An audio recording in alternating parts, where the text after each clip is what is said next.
თბილისში აუტიზმის ეროვნული ცენტრის მშენებლობა დაიწყო. აუტიზმის კვლევისა და ხელშეწყობის ფონდმა დღეს პროექტის პრეზენტაცია გამართა, რომელსაც პრემიერ-მინისტრი, ქალაქის მერი და მთავრობის სხვა წევრები დაესწრნენ. ახალი ცენტრი 16 წელს გადაცილებულ ახალგაზრდებს მოემსახურება და რეგიონული მნიშვნელობისა იქნება. ამ სივრცეში აუტისტური სპექტრის მქონე მოზარდებისთვის განთავსდება არა მხოლოდ სასწავლო დაწესებულებები, არამედ 24 საათიანი მონიტორინგის კოტეჯები და სოციალური საწარმოები.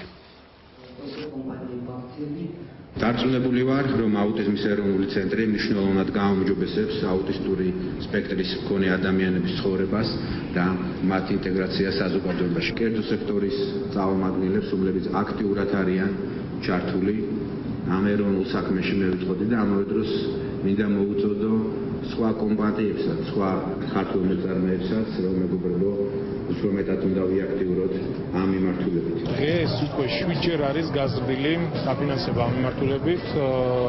დაახლოებით 4 მილიონ ლარამდე იხარჯება ბიუჯეტიდან, 951 ბენეფიციარი გვყავს, თუმცა ჯერ კიდევ არსებობს გამოწვევები, პრობლემები, 16 წლის ზემოთ ასაკის ახალგაზრდებისთვის არ არსებობს შესაბამისი სერვისები, არ არსებობს ცენტრები, სადაც გაუწევენ მომსახურებას და ამ პროექტის განხორციელებით ჩვენ შევძლებთ ღირსეულად უპასუხოთ იმ გამოწვევას, რომელიც ეს კიდევ სამწუხაროდ არსებობს. დღეს აუტიზმის კვლევის და ხელშეწყობის ფონდმა საზეიმოდ განაცხადა, რომ ვიწყებთ აუტიზმის ეროვნული ცენტრის მშენებლობის პროცესს.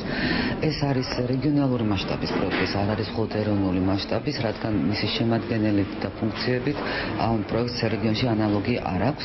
ამდენად ორმაგად მნიშვნელოვანია ჩვენთვის სახელმწიფოს რიგითი მოქალაქეების კერძო სექტორის ერთობლივი ჩართულობა, რაც გარანტი იქნება იმის, რომ ნამდვილად აშენდება ეს ცენტრი, რომელიც მოემსახურება 16 წლის ზემოთ აუტიზმის მქონე ადამიანს.